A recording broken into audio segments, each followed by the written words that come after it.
Estamos en la 90.1 FM Radio Watch. Oye, tomemos esto en serio, la gente va a pensar que nosotros venimos a chacotear aquí. Canal 52 y 843 de Telsur. Sí.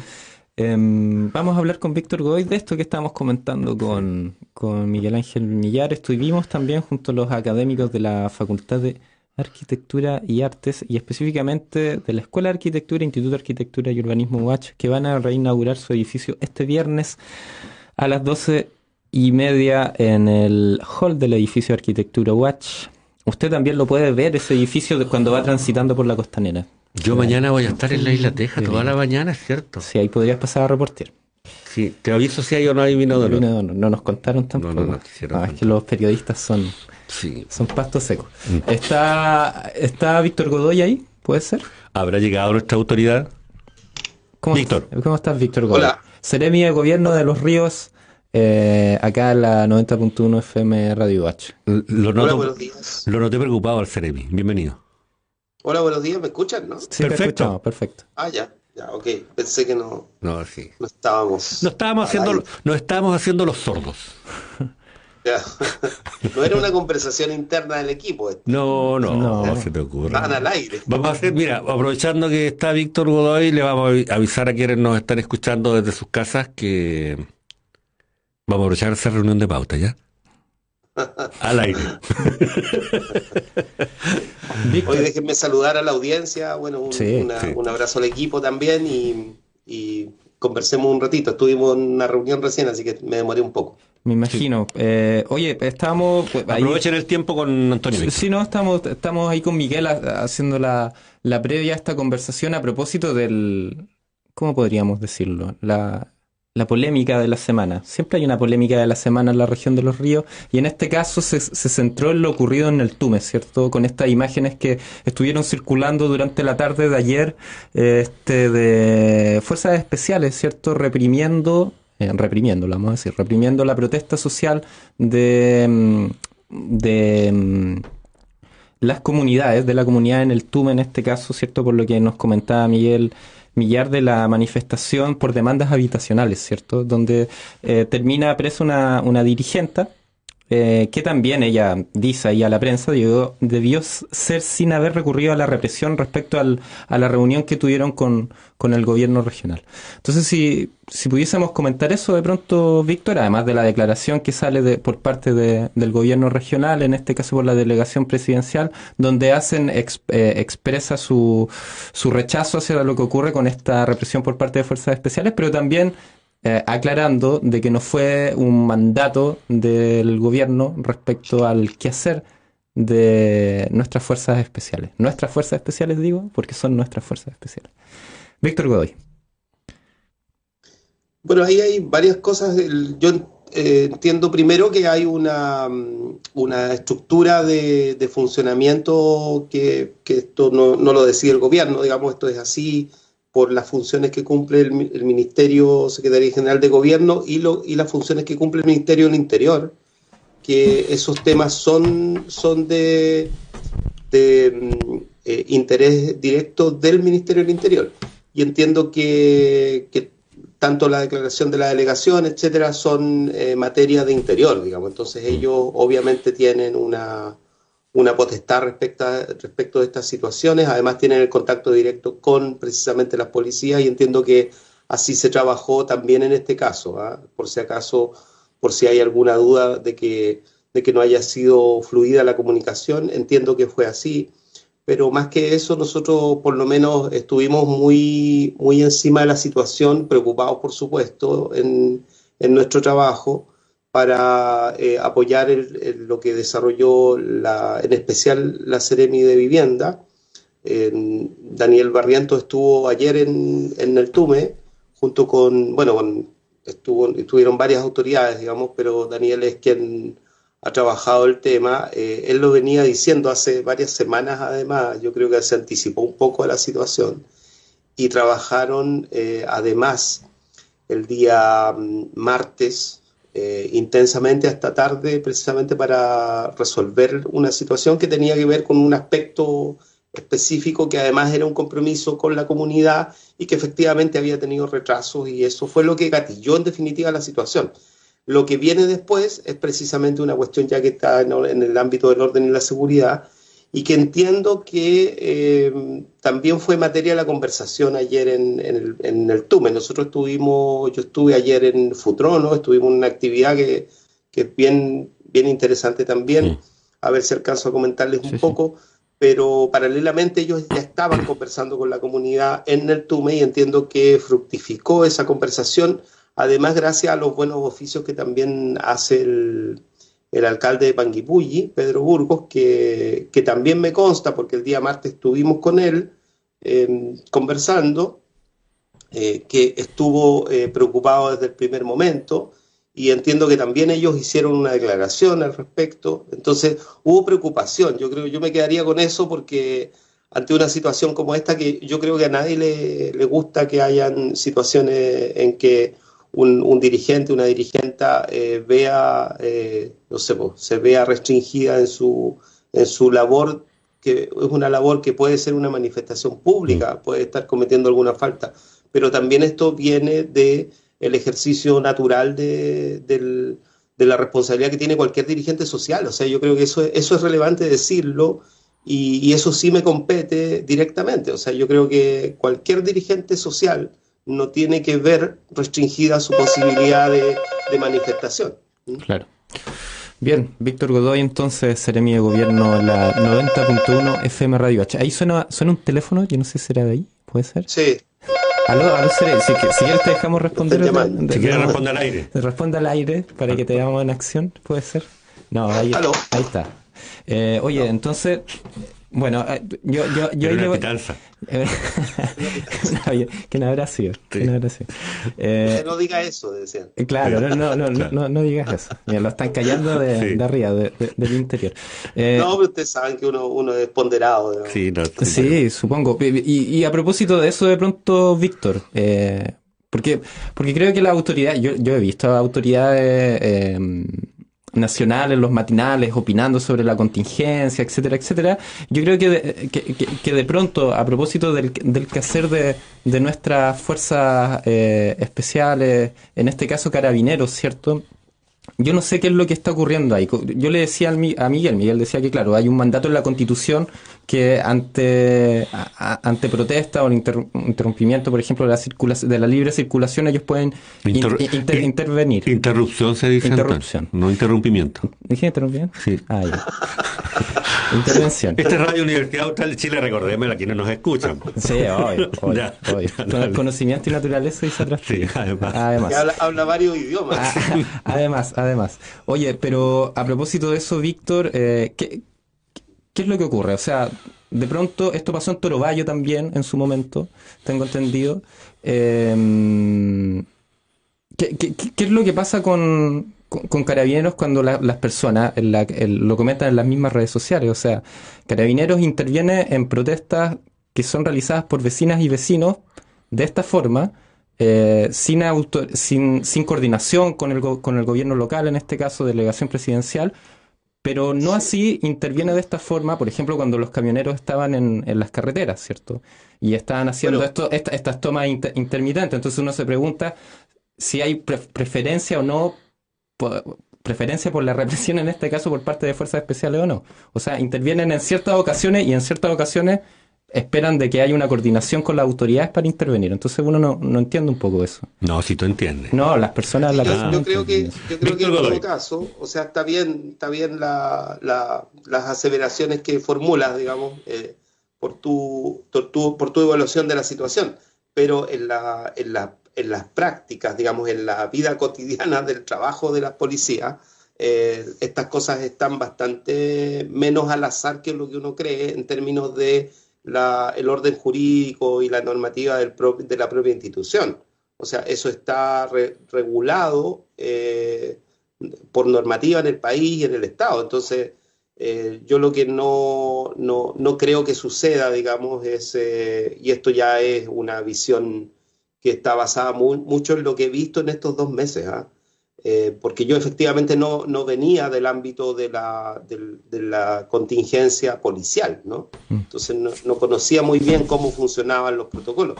Me da la impresión de que la normativa está aplicándose, Y eso supongo que también es parte de la situación social que vivimos. Entonces, por supuesto que uno no puede asegurar que sea infalible los protocolos solo porque estén escritos. Pero otra cosa es decir que hay algún tipo de intencionalidad en eso. Yo creo que no lo he visto y me da la impresión de que quien tiene que evaluar eso además es precisamente el Ministerio del Interior, y yo creo que lo hace permanentemente. Entonces, y en el caso de la delegación presidencial, la delegada presidencial Paula Peña Marín tiene una fluida conversación con los altos mandos de las policías, básicamente porque está normado que sea así, ¿no? No solamente porque haya capacidad de diálogo y de trabajo conjunto, sino que además porque está normado que sea así.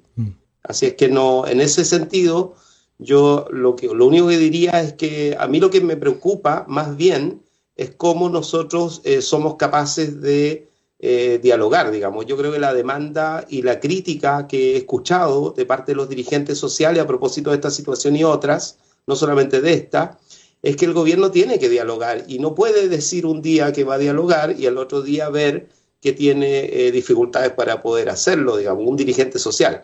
Distinto es, por supuesto, lo que sucede en el día a día, en que una movilización puede llevar a situaciones inesperadas o eventuales.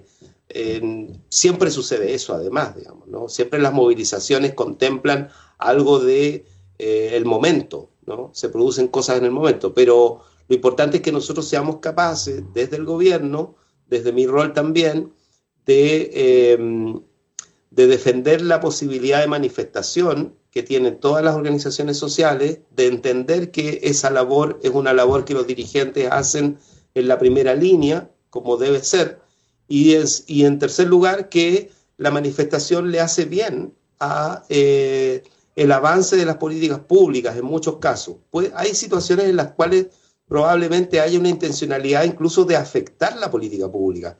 Pero yo no lo he visto ni en las movilizaciones de la costa, ni en las movilizaciones de las comunidades. Creo que hay que ser sumamente claro desde nuestra perspectiva y decir que la sociedad civil en esta región está organizada, está altamente activa y permite incluso que avancen los cambios en la mayoría de las situaciones, y en algunos casos, cuando es más difícil, cuando hay una situación más compleja, difícil de generar un avance que resuelva o que permita ir resolviendo cosas, en esas situaciones, claro, se puede poner un poco más tensa la relación, la discusión, la conversación, pero sucede en un momento. Y yo creo que lo dije incluso cuando fue el corte del ingreso por la vía de la costa en Toro Bayo.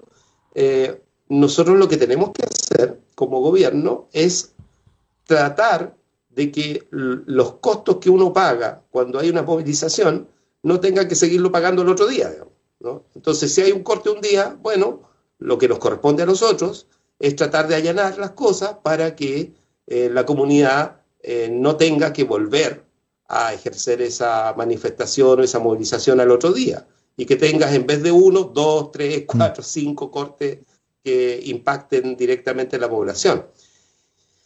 Otro tema es el efecto en la población de estas situaciones. O sea, cuando tú cortas una ruta, efectivamente también afecta a otros actores sociales, a otras comunidades, etcétera. Y eso, por supuesto, también es parte de la ecuación que digamos que no es una ecuación simple, digamos.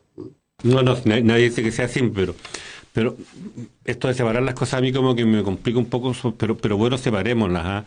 Yo para entrar al tema, porque además quiero pasar corriendo porque quiero salir al tiro del tema, tengo que decir que, oye, mira, sí, incluso para entorpecer una política pública, la ciudadanía está en derecho de no compartirla y de manifestarse en su contra.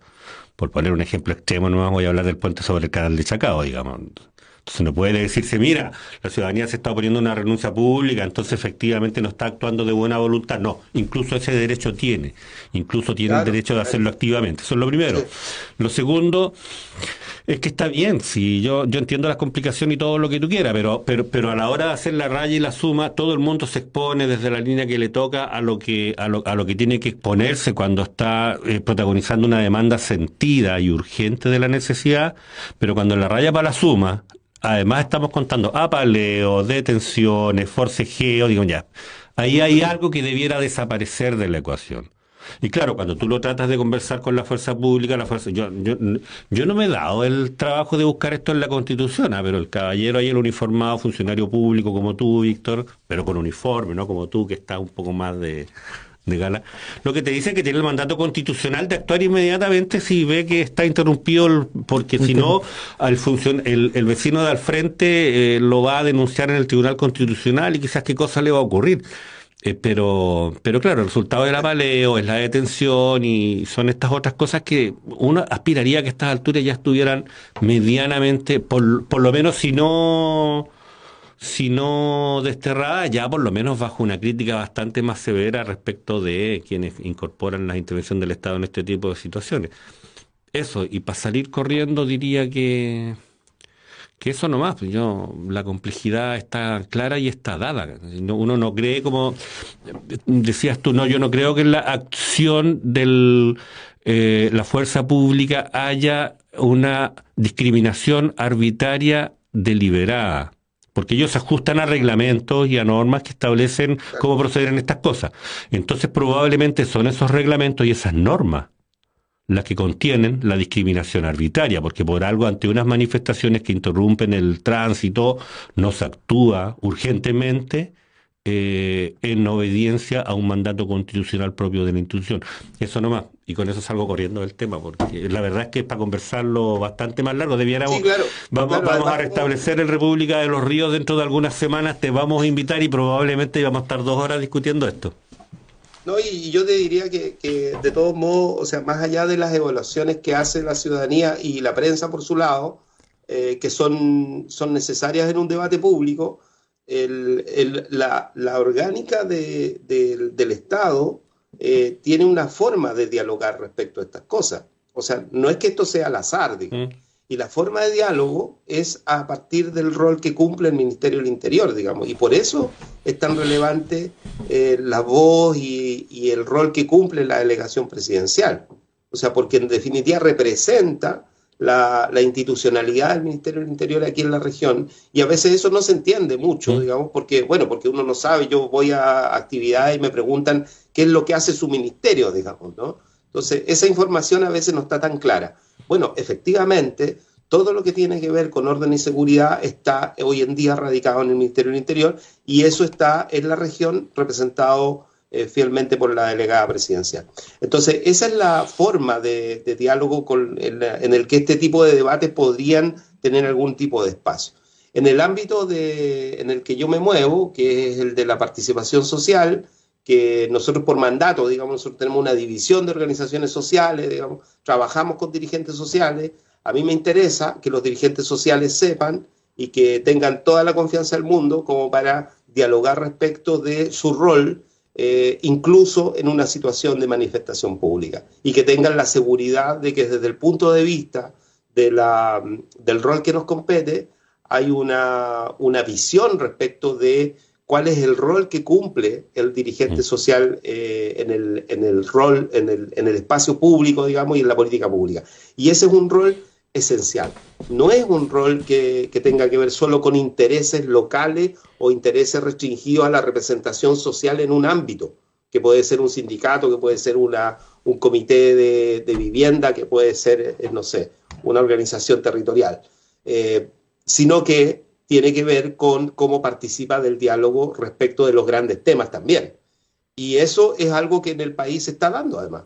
O sea, nosotros venimos un poco de ese escenario en que los temas ya están totalmente abiertos y la sociedad organizada ha comenzado a tener opinión sobre todo, ¿no? Y a buena hora que sea así y que eso implique incluso hablar respecto de cosas que tradicionalmente estuvieron muy lejos de la ciudadanía, digamos, que es, por ejemplo, el acceso a las normativas, a las leyes orgánicas de este país, digamos, ¿no?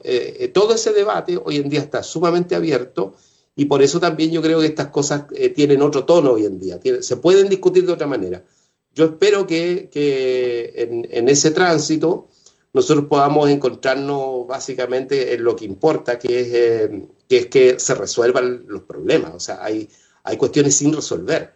Y por eso yo mencionaba el rol del Ministerio de Vivienda. O sea, el Ministerio de Vivienda está desde marzo muy claro respecto de lo que está pasando con la situación de vivienda y de lo que está pasando respecto de las urgencias, que ya no tiene que ver solamente con el déficit de vivienda, sino que tiene que ver con dónde vive las familias que están allegadas mañana, digamos, dónde pernoctan, etcétera. O sea, y esa es una situación, a propósito de la situación de Neltume, que el Ceremi Daniel Barrientos trabajó directamente, digamos, y que lo viene planteando hace semanas. Entonces, yo creo que eso es algo que sí nosotros tenemos que relevar, eso es parte de mi rol, digamos, que puede servir para que estas otras discusiones también estén en un contexto en que el trabajo se está haciendo, digamos, sí. ¿No? Que uno no es solamente que sucedan las cosas, sino que además hay un esfuerzo todos los días de muchos funcionarios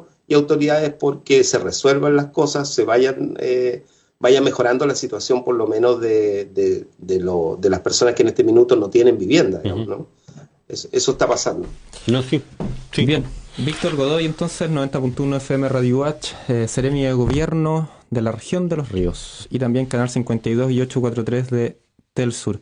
Víctor, ya saliendo en el Tume, nos movemos, nos vamos a Futrono. Nos habías contado que estuviste ayer, ¿estuviste por allá? ¿Puede ser? Sí, estuvimos con el alcalde Claudio Lavado, estuvimos con el alcalde Reynoso de La Unión y estuvimos también, el delegado presidencial de la provincia del Ranco, ¿no? También estuvo con nosotros.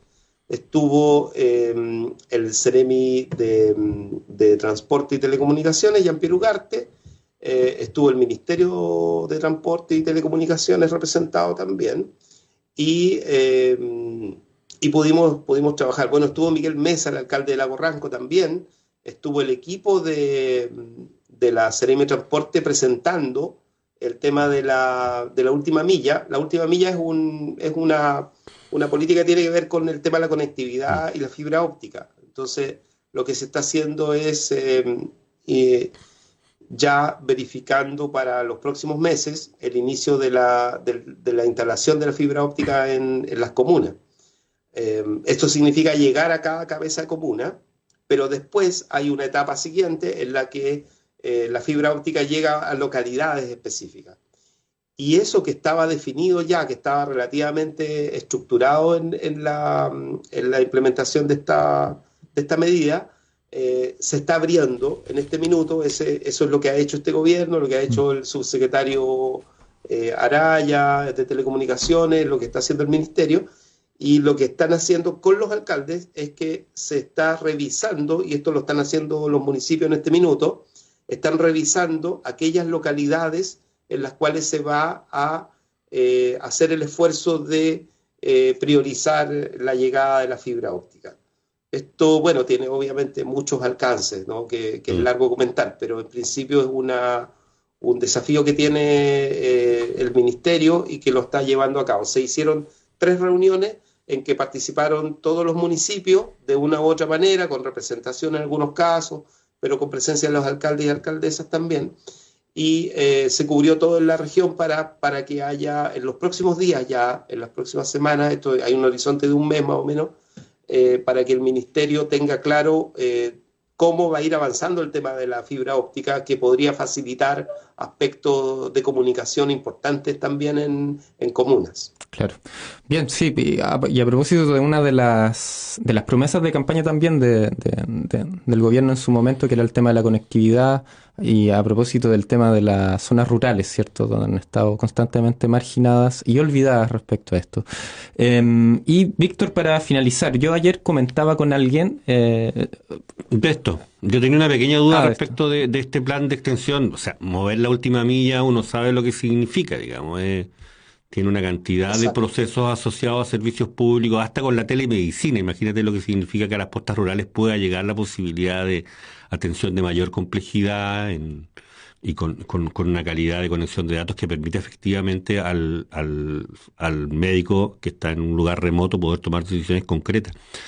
reales, más eficientes, no, y mi pregunta era bien específica, si este plan que estaban difundiendo está asociado, digamos, azarosamente al Fondo de Desarrollo de las Telecomunicaciones, digamos, como subsidio concursable para las empresas que van a operar en el lugar, o es un plan de inversión pública que no dependerá de instrumentos concursables como el que tradicionalmente se ha destinado a trasladar la última milla en desmedro de otros servicios de telecomunicaciones, también públicos, que están relativamente abandonados. Estoy pensando en, solo por no mencionar uno, la televisión digital, la radiodifusión comunitaria, etcétera. Claro, bueno, ahí hay varios temas. O sea, lo que respecto a la última milla, un par de cosas que no dije y que son relevantes para la pregunta. O sea, que primero hay financiamiento regional, además, ¿no? O sea, el gobernador regional conoce muy bien el tema, han estado trabajando los equipos técnicos de la gobernación, apoyando esta iniciativa que es una política pública nacional, digamos, ¿no? En todos lados. En la región ha tenido esa ventaja, además, porque no es tan simple, digamos, ¿no? que haya financiamiento, porque eso permite ampliar la cobertura. Ahora, la llegada a la fibra óptica efectivamente es física, ¿no? Ahora, llega físicamente, este es un aspecto técnico que mi colega Jean-Pierre Ugarte explica perfecto y yo no, pero básicamente es que tú llegas con la fibra física, ¿no? Los hilos, ¿no? A determinados puntos, y desde ese punto se genera además la posibilidad de iluminar, apertura a la telefonía y datos, ¿no? Entonces, por el aire, ¿no? Entonces, tiene esas implicancias, o sea, por eso es tan además relevante la posibilidad que se abre en términos de conectividad. ¿Cuál es la restricción? La restricción está más bien en el ámbito, como siempre, no solo de los recursos, sino que también de la dimensión física de un proceso como este. Entonces, por eso se está haciendo el trabajo con los municipios. Los municipios van a decir, mira, por situaciones determinadas, estas áreas están, por ejemplo, sin iluminación de las redes, digamos, ¿no? No tienen conectividad, ninguna. A mí me ha pasado un montón de veces, digamos, en estos meses. Tú llegas a un lugar y no tienes conectividad, no tienes ninguna conectividad, y tienes que hacer comunicaciones urgentes, etcétera, y ahí estás, ¿no? Y eso acá en la región, a muy pocos kilómetros de las capitales comunales. Entonces, eso es lo que está recogiendo. ¿Cómo se va a decidir eso? Se va a decidir en función del despliegue territorial de la fibra óptica. O sea, por ejemplo, si hay una localidad que está camino a otra, bueno, hay posibilidad de llegar a 2 comunidades, digamos. Entonces, eso tiene una ponderación, eso puede ser. Eso técnicamente es lo que realiza el equipo del Ministerio y específicamente la Subsecretaría de Telecomunicaciones. El Ministerio de Transporte, como tradicionalmente nosotros lo conocemos, que se dedica a temas efectivamente relacionados con eso, esta otra área de las telecomunicaciones es fundamental. Sí, no, yo no quería dejar pasar el tema que tú decías de los medios. Pero lo que yo te quería preguntar es si esta participación de municipios y actores locales, que sé yo, tiene que ver con priorizar lo que van a hacer los TTR del fondo concursable que tradicionalmente se usa para esto, que es el Fondo de Desarrollo de las Telecomunicaciones, o es que respecto de la movilización de la última milla va a haber un plan de inversión. Eso es, o sea, la pregunta es más administrativa. Esa es la gracia. Va a haber un plan que no va a ser concursable, sino que va a haber un diseño del cual se va a hacer cargo el Estado y bla, bla, bla. Esa era la pregunta. Por eso es tan relevante el rol del gobierno regional también, que entiende esto, digamos, que entiende esta necesidad. Sí. Lo que tú mencionabas de la conversación sobre los medios y el rol de la conectividad en eso, digamos. A nivel nacional, nosotros vamos a tener este año, digamos, un trabajo intenso en el Ministerio en varios ámbitos. Uno de ellos que es muy relevante, es el trabajo que ya se comenzó a realizar en las primeras reuniones, que son básicamente de organización de la metodología de trabajo, para estudiar la situación de los medios, incluidas las radios comunitarias. Eso se va a hacer incluso con participación de 3 universidades a nivel nacional. Entiendo que a nivel del sur va a ser la Universidad de la Frontera, y lo que nosotros hemos sostenido desde la región de Los Ríos, y ese es el trabajo un poco de nosotros también aquí en la Ceremi, es que nos hemos comprometido ante nuestra subsecretaria a que vamos a evacuar un informe, y ahí yo les pediría incluso a ustedes participación y apoyo y ayuda y, por supuesto, opinión, ¿no? No solamente como medio, sino también como universidad, para que nosotros evacuemos un informe sobre los aspectos que nos parecen relevantes para el análisis de la legislación actual sobre radios comunitarias y otros medios. Los ayudaremos a evacuar, Víctor. Esto no lo hemos abierto precisamente porque no teníamos calendario para esto, pero ya que lo preguntas, te lo planteo directamente, así que debiéramos en algún momento sentarnos a conversar acerca de ello.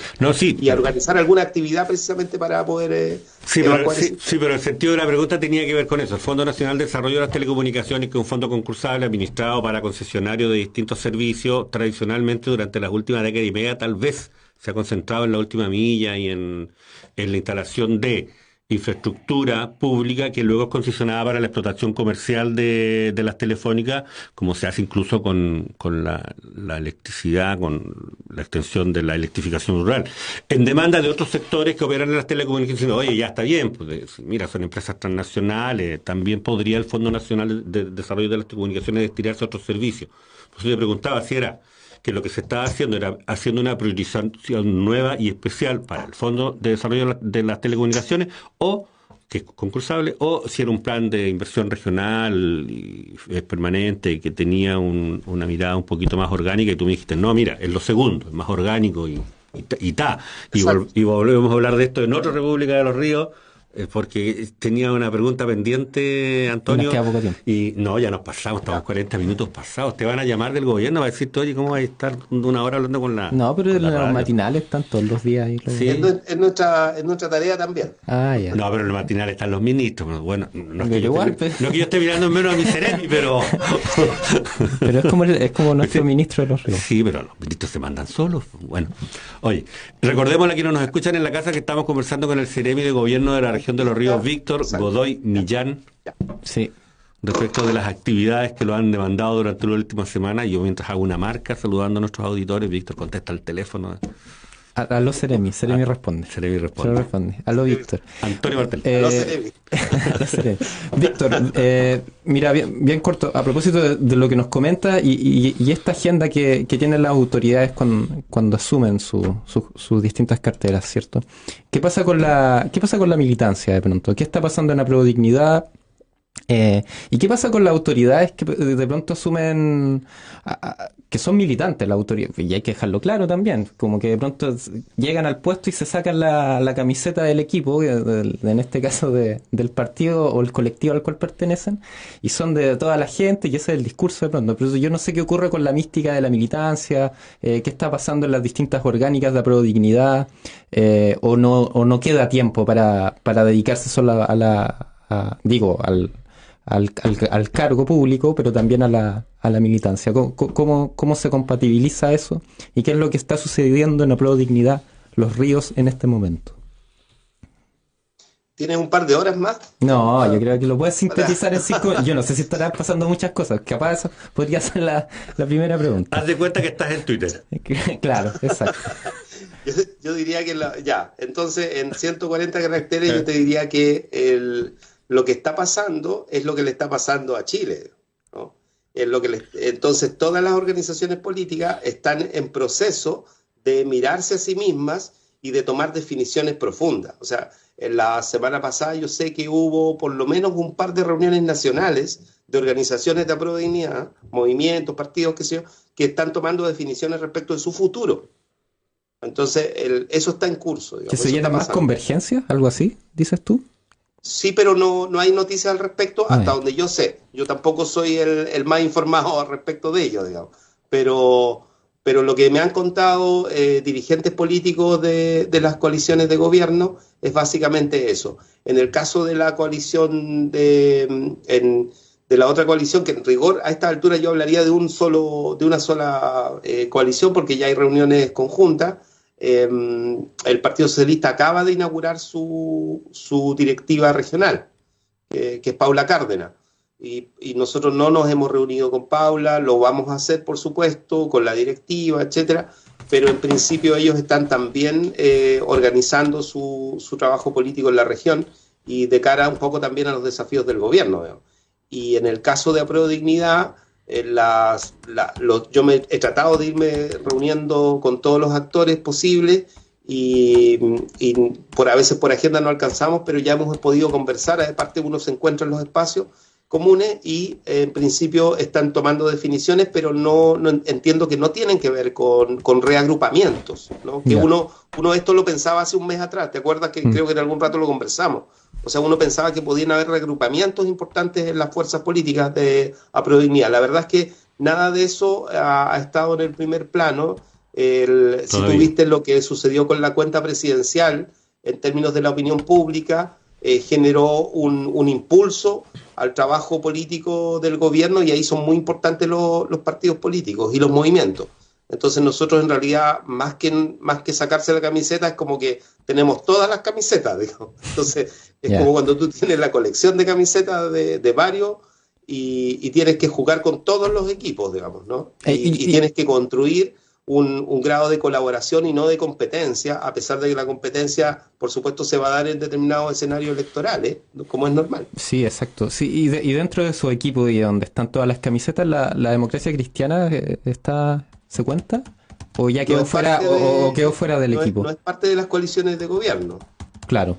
No, pero digo, no hay acercamiento o están así como congeladas las relaciones. Pero yo te comento, o sea, yo estuve conversando hace unos días atrás con el senador Iván Flores a propósito de entregarle un mensaje también de preocupación por su recuperación, porque está muy bien avanzando además, y estuvimos conversando un buen rato, independiente de las visiones políticas que la democracia cristiana además tiene y las está desarrollando y son públicas, ¿no? No tenemos probablemente tiempo para comentarlas aquí, ya habrá momentos para conversar de política más dura, digamos, pero en principio lo que conversamos con el senador es su compromiso también en términos de colaborar con la instalación de los procesos políticos necesarios que tiene que llevar adelante una coalición de gobierno en la región, ¿no? Entonces conversamos, por ejemplo, de que haya instancias de conversación y de debate conjunto con participación de él mismo, digamos, ¿no? Y esto él lo propone, digamos. Entonces también ahí en eso puede no ser el Partido Demócrata Cristiano, pero figuras como Iván Flores también son figuras relevantes en la región y con quien hemos tenido una buena experiencia de trabajo conjunta electoral, porque trabajó fuertemente también con nosotros en la campaña de segunda vuelta, y en el futuro seguro vamos a estar trabajando en algún momento, digamos, sobre aspectos de política regional también, etcétera. Así que eso es así, digamos. No, yo sé que a nivel nacional es distinto, que hay, por supuesto, visiones y posiciones. Buen Víctor Godoy, entonces, Seremi de Gobierno de los Ríos, acá en la Radio H 90.1 FM. Miguel Millar, ¿nos empezamos a despedir, supongo? Sí, y Canal 52, SD, Telefónica del Sur, y 843. Y 843, te lo sabes de memoria. No sé dónde te lo aprendiste, Víctor. Oye, muchas gracias, volvemos a hablar. No, gracias a ustedes, un abrazo. Nosotros la última noticia es que el día 21-22 de junio vamos a estar aquí con nuestra subsecretaria, con Valesca Naranjo, ya estuvo la ministra, ¿se acuerdan? Camila Vallejo, y ahora va a estar la subsecretaria con nosotros. Vamos a hacer una actividad pública también en esos días. El día 21 es feriado, pero el 22 va a estar aquí con nosotros trabajando intensamente, así es que a ver si alcanzamos a conversar. Bien, pues a ver si alcanza a pasar por la radio. Sabemos que esas agendas son bastante intensas, pero veamos si se logra a propósito de todo lo que hay que hacer. Nosotros vamos a inaugurar el año cultural el 24 de junio. Ah, qué lindo, el viernes. Sí, en el Teatro Cervantes, con una producción conjunta de los elencos Bafuach y Coro, Universidad Austral de Chile. Vamos a invitar a las autoridades regionales, probablemente te llegue una invitación, pero yo te lo estoy anticipando, por favor, para que ya lo vayas poniendo en tu agenda, ¿ya? Me invitó mi hijo. Para que va a estar ahí, ¿verdad? Lo deja anotado. Lo hemos visto en los ensayos. Y lo otro, Víctor, por si estás por ahí cerca, mira, en estos momentos los trabajadores del SAMU protestan en Valdivia exigiendo diversas mejoras laborales. Están ahí afuera en la plaza, en caravana, protestando todas las ambulancias. Tú lo único que haces es molestar al Ceremi, a la autoridad. No, le estoy advirtiendo para que vaya, para que Ceremi en terreno. Aló, Ya, Ceremi en terreno. Oye, Víctor, nos vemos. No se le- Sí. Ya. Chao. Un gusto, un abrazo. Nosotros, a Oye, propósito se del mon- fondo para... Mira, les sigo metiendo cosas, pero... Sí, oye, se el ven fondo bonitos para los dos Vivir ahí, Mejor mira. 2022. ¿Perdón? Nos reunimos ahora a las 10 de la mañana con dirigentes sociales, lo vamos a hacer online porque para que ya. participen de comuna y Fondo vamos a estar Vivir ahí Mejor. promoviendo ese fondo también que todavía está abierto hasta Sí. el 15 de junio. Hasta el 15. Sí, no, yo te quería comentar, Víctor, se ven bonitos los dos ustedes ahí en esa oficina. Date vuelta, mira, date vuelta y saludos antes de despedirte, por favor. Somos millones, somos Sí, no, millones. yo veo dos nomás ahí. Oye, nos vemos. Gracias, Víctor. Chao.